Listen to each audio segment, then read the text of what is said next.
ఆంధ్రప్రదేశ్ రాష్ట్రంలో వివిధ కారణాలతో ఖాళీ అయిన స్థానిక సంస్థల స్థానాలకు ఇవాళ ఎన్నికలు జరిగాయి. ఉమ్మడి కడప జిల్లా జెడ్పీ చైర్పర్సన్ సహా 28 ఎంపీపీలు, 23 వైస్ ఎంపీపీ స్థానాలకు ఎలక్షన్స్ అయితే నిర్వహించారు.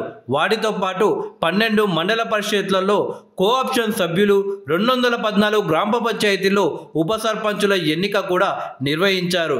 మెజారిటీ ఎంపీపీ స్థానాలు కూటమి ఖాతాలోకి చేరాయి.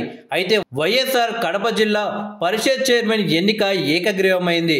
వైసీపీ అభ్యర్థి రామగోవిందరెడ్డిని ఏకగ్రీవంగా ఎన్నుకున్నారు. ఒకే ఒక్క నామినేషన్ రావడంతో రామగోవిందరెడ్డి ఎన్నికైనట్లు ఎన్నికల అధికారి ప్రకటించారు.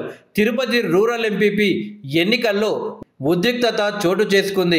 ఇక్కడ మొత్తం 40 మంది ఎంపీటీసీలు ఉన్నారు. వైసీపీ నుంచి 27 మంది ఉండగా తమ సభ్యులను కాపాడుకునేందుకు వారిని క్యాంపునకు తరలించారు. వారం రోజుల తర్వాత పోలీసు బందోబస్తు నడుమ వారిని కార్యాలయానికి తరలించారు. కాకినాడ రూరల్ ఎంపీపీ ఎన్నికను 8 మంది ఎంపీటీసీలు బహిష్కరించారు. వైసీపీ నుంచి జనసేనలోకి 7 చేరారు. 10 మంది ఎంపీటీసీలతో ఎమ్మెల్యే నానాజీ ఎంపీడీఓ కార్యాలయానికి వచ్చారు.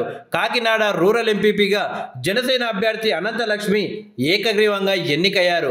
కైకలూరు వైస్ ఎంపీపీ ఎన్నికపై ఉత్కంఠ నెలకొంది. ఇక్కడ 20 ఎంపీటీసీ స్థానాల్లో కూటమికి 10, వైసీపీకి 10 ఉండడంతో తీవ్ర పోటీ అయితే నెలకొంది. పల్నాడు జిల్లా అచ్చంపేట ఎంపీపీ పదవిని టీడీపీ కైవసం చేసుకుంది.